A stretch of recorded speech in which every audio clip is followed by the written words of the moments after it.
Pemilihan kegiatan usaha atau proyek dengan analisis kriteria investasi. Dalam kegiatan usaha, terbatasnya dana, waktu, dan tenaga dalam mengerjakan proyek ini mendorong para investor atau perencana untuk mengadakan pemilihan usaha mana yang dapat memberikan benefit atau keuntungan yang lebih baik di antara beberapa macam proyek yang mungkin dapat dikembangkan. Nah, di sini apa itu proyek? Proyek ialah suatu keseluruhan kegiatan yang menggunakan sumber-sumber untuk memperoleh manfaat atau benefit. Nah, hal ini perlu dilakukan secara teliti agar memperoleh benefit secara maksimum dari peluang yang tersedia dan dari batas-batas kemampuan investasi dari para penanam modal. Suatu proyek atau kegiatan bertujuan untuk mencapai suatu objektif tujuan yang mempunyai titik tolak atau starting point dan titik akhir atau ending point yang mana biaya maupun hasil dapat diukur. Nah, di sini apa itu hasil perhitungan kriteria investasi?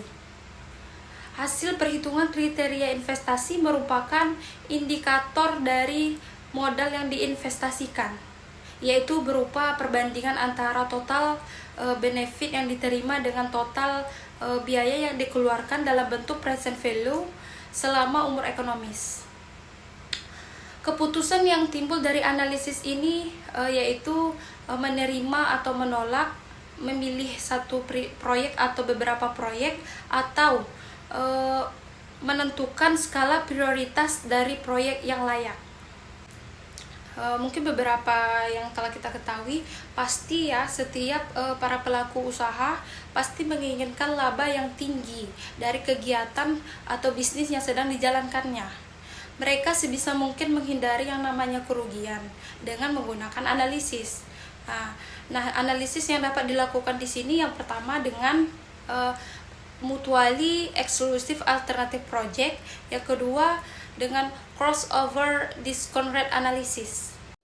Mutually exclusive alternative project yaitu suatu keadaan yang dimana memilih salah satu alternatif dari beberapa alternatif yang lebih baik karena tidak mungkin melakukan beberapa proyek atau usaha dalam waktu bersamaan, baik terbatasnya dana, waktu, maupun tenaga yang diperlukan. Sasaran yang ingin dicapai dalam metode ini yaitu mencari salah satu alternatif yang memberikan benefit yang terbesar sesuai dengan kemampuan para investor atau keterbatasannya modal yang dimiliki. Pemilihan kegiatan usaha dari beberapa peluang memerlukan perhitungan atau penelaahan secara seksama, terutama dalam bidang investasi yang diperlukan. Apakah usaha atau proyek itu sesuai atau tidak besarnya benefit yang dapat diberikan oleh usaha atau proyek itu terhadap investasi yang ditanamkan. Apabila hasil kriteria dari beberapa kegiatan usaha telah menunjukkan hasil yang fleksibel, maka perlu diadakannya pemilihan alternatif selanjutnya, karena tidak mungkin melakukan beberapa usaha atau proyek dalam waktu yang bersamaan. Apabila hasil kriteria investasi tidak konsisten, maka perlu dipertimbangkan beberapa faktor, yaitu diantaranya jumlah investasi yang diperlukan, waktu pengembalian investasi, serta jangka waktu pembangunan proyek. Selanjutnya, untuk Pemilihan bisnis dan atau tahapan mutuali akan dijelaskan oleh Fitri. Penyebab bisnis atau proyek bersifat mutually eksklusif, menurut Gittinger ada 5. Yang pertama, terbatasnya sumber-sumber dana untuk kebutuhan investasi. Yang kedua, bisnis secara fisik memang tidak dapat dilaksanakan secara bersama-sama. Yang ketiga, bisnis secara hukum adat atau menurut pertimbangan lainnya mempunyai sifat yang bertentangan. Yang keempat, pilihan bisnis berbeda skalanya. Yang kelima, yang terakhir adanya pilihan alternatif teknologi. Kemudian, tahapan pemilihan bisnis atau proyek bersifat mutually eksklusif itu ada 6. Yang pertama, memberikan urutan terhadap pilihan bisnis yang ada, seperti bisnis 1 dan bisnis 2, bisnis A dan bisnis B. Yang selanjutnya, hitunglah besarnya IRR untuk semua pilihan bisnis yang ada. Kemudian setelah itu, bisnis yang mempunyai nilai IRR lebih tinggi, maka bisnis itulah yang akan kita jadikan. Namun, apabila bisnis yang terpenuhi tersebut mempunyai nilai investasi yang kecil, maka ada tahapan selanjutnya, yaitu tahapan keempat. Hitunglah selisih net benefit di antara pilihan bisnis tersebut. Kemudian hitunglah nilai IRR dari hasil selisih net benefit dari semua bisnis yang ada. Selanjutnya, nilai MIRR yang didapat merupakan standar untuk melakukan investasi dengan sisa dana yang ada.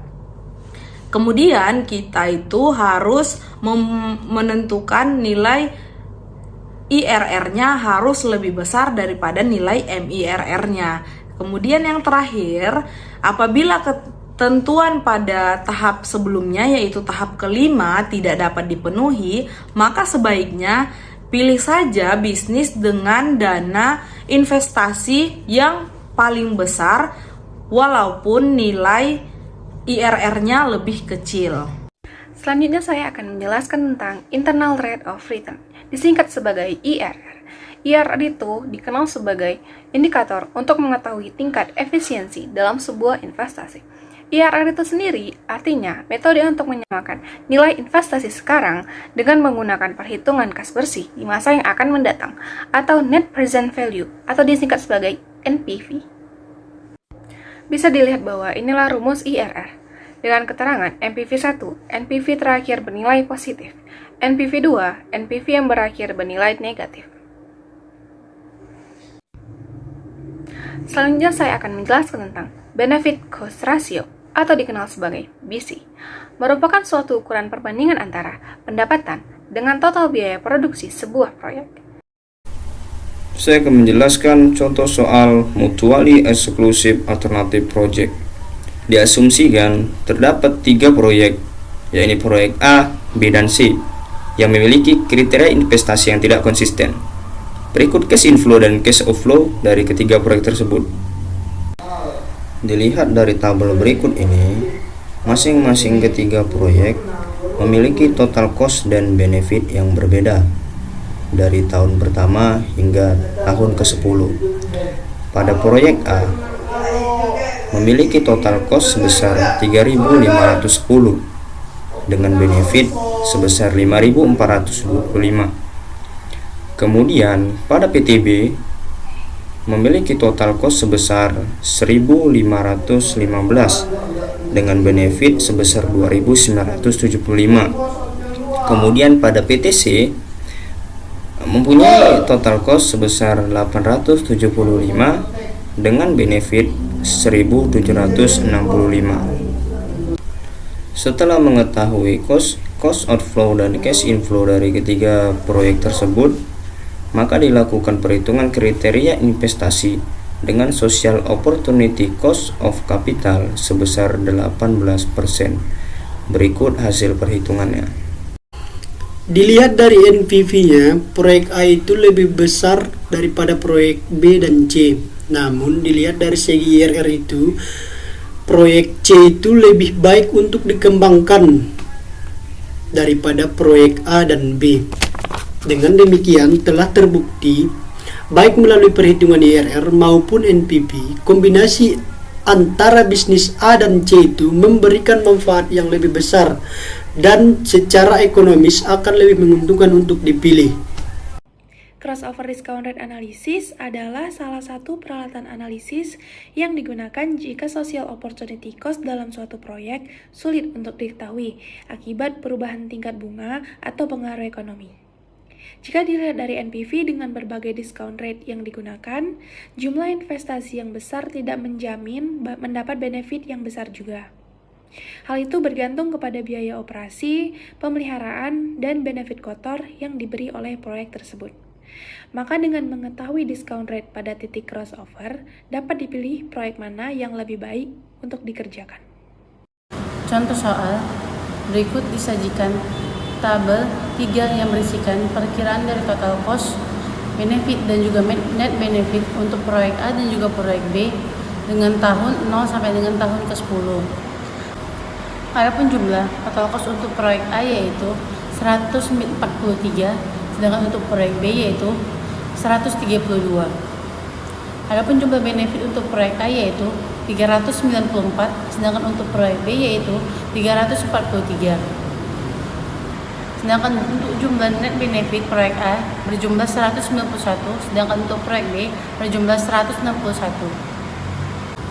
Berikut disajikan tabel 4 yang merupakan tabel dari present value untuk proyek A dan juga proyek B pada berbagai discount factor. Tabel 4 ini berisikan 4 kolom, di mana kolom pertama berisi tahun, yaitu tahun 0 sampai dengan tahun ke-10. Sedangkan kolom kedua berisi tentang proyek A dan juga proyek B, di mana nilai dari proyek A dan proyek B yang disajikan pada tabel diperoleh dari nilai dari benefit proyek A dan juga proyek B pada tabel sebelumnya.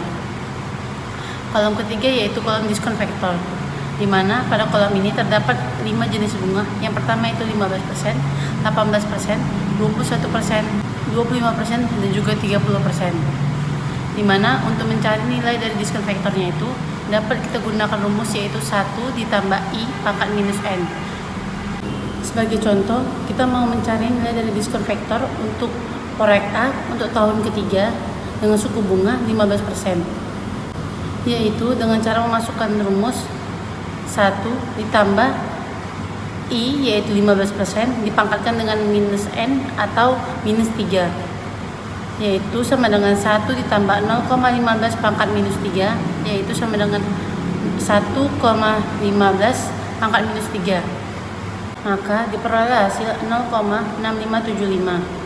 Begitu juga seterusnya. Adapun kolom keempat yaitu kolom present value, di mana untuk mencari nilai dari present value ini kita dapat mengalihkan nilai dari proyek A ataupun proyek B dengan discount factor. Sebagai contoh yaitu kita mau mencari berapa nilai dari present value untuk proyek B pada tahun keempat dengan tingkat suku bunga 18%. Maka kita dapat mengalihkan nilai dari proyek B pada tingkat ataupun pada tahun keempat dengan discount factor tahun keempat pada tingkat suku bunga 18%. Maka diperoleh hasil 18 dikali 0,5158. Dapatlah hasil dari present value-nya yaitu 12,38. Begitu seterusnya untuk mencari nilai dari present value-nya. Setelah nilai present value secara keseluruhan telah kita ketahui, maka kita akan mencari nilai dari net present value. Net present value diperoleh dari jumlah keseluruhan dari present value dari tahun 0 sampai dengan tahun ke-10 dengan tingkat suku bunga yang berbeda-beda. Sebagai contoh yaitu proyek A dengan tingkat suku bunga 25%, maka diperolehlah net present value-nya yaitu 9,28. Setelah net present value secara keseluruhan telah diketahui, maka diperoleh tabel kelima, di mana tabel ini berisikan discount rate dan juga nilai dari net present value untuk proyek A dan juga proyek B. Setelah tabel diketahui, dapatlah kita mencari nilai dari crossover discount rate-nya atau CODR-nya. Selanjutnya saya akan menjelaskan slope dari NPV yang menggunakan bermacam-macam discount rate apabila digambarkan dalam sebuah kurva berbentuk cekung. Proyek A lebih elastis daripada proyek B. Dengan demikian, titik perpotongan antara NPV proyek A dengan NPV proyek B adalah titik keseimbangan antara nilai NPV proyek A dan proyek B pada diskon rate tertentu. Selanjutnya, rumus cost over discount rate sama dengan I1 ditambah NPV B1 dikurang NPV A1 dibagi NPV A1 dikurang NPV A2 dibagi I1 dikurang I2 NPV B1 dikurang NPV B2 dibagi I1 dikurang I2.